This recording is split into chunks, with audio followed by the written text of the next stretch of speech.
Si la reine Élisabeth portait quelque chose de bleu à un mariage royal, ce n'était pas de bon augure. La monarque historique, décédée en septembre 2022 à l'âge de 96 ans, était réputée pour sa tenue colorée, qu'elle portait exprès pour se démarquer dans la foule.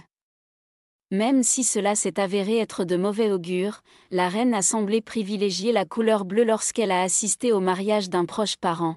La reine Élisabeth portait du bleu lors de plusieurs noces royales, y compris celle entre sa sœur, la princesse Margaret, et 3 de ses enfants, qui ont finalement abouti à un divorce, lorsque la princesse Margaret a épousé Anthony Armstrong-Jones, qui a ensuite accédé au titre de comte de Snowdon.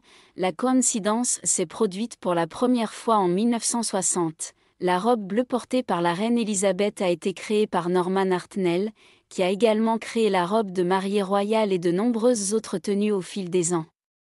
Le Royal Collection Trust affirme que Hartnell a créé tous les vêtements portés par les femmes royales pour l'événement, y compris la robe de mariée de la princesse Margaret.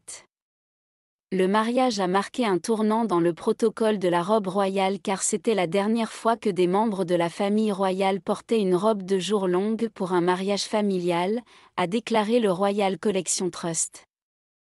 Le photographe officiel du mariage, Cécile Bitton, a déclaré à propos de sa photo de la reine prise à cette occasion: « La reine m'attirait énormément. Sa tenue était plutôt charmante et romantique, avec des plis fermes dans la jupe et tout l'éclat d'un martin pêcheur. » Le comte de Snowdon et la princesse Margaret ont divorcé en 1978 alors qu'ils avaient 2 enfants ensemble. La princesse Anne, le premier des 4 enfants de la reine Élisabeth et du prince Philippe, a épousé Mark Phillips en novembre 1973 tout en portant le diadème de mariage de sa mère, et le monarque a enfilé une tenue bleu roi. Après s'être mariés et avoir eu des filles Zara et Peter, Anne et Mark ont officiellement divorcé 19 ans plus tard, lorsque le prince Charles, qui était l'héritier présomptif à l'époque, a épousé la princesse Diana. Ce fut le mariage royal du siècle. Une fois de plus, la reine Élisabeth a enfilé du bleu, choisissant une teinte de la couleur qui convenait au cadre estival du mariage. Elle a complété son look avec un chapeau assorti et certains de ses accessoires caractéristiques, notamment des gants et un collier de perles. Les parents du prince William et du prince Harry, Charles et Diana, ont eu un mariage notoirement turbulent et ont divorcé en 1992. La princesse Diana a parlé ouvertement de l'adultère de Charles, de ses propres affaires et de se sentir seule dans la famille royale dans une interview avec l'hôte Martin Bashir en 1995.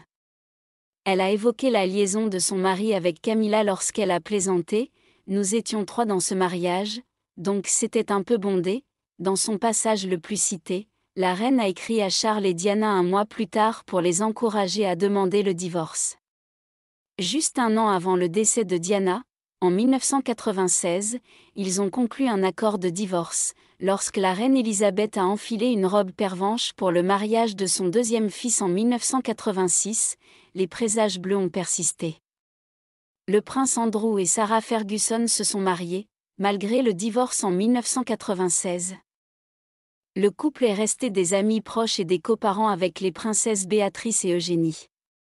Selon la BBC, Eugénie aurait déclaré: « C'est le meilleur couple divorcé que je connaisse. » Dans une interview accordée à People en 2011, Fergie, surnom affectueux de la duchesse d'York, a déclaré qu'elle et le prince Andrew s'entendaient si bien qu'elle a demandé à ses filles: « Pensez-vous que maman et papa devraient se remettre ensemble ?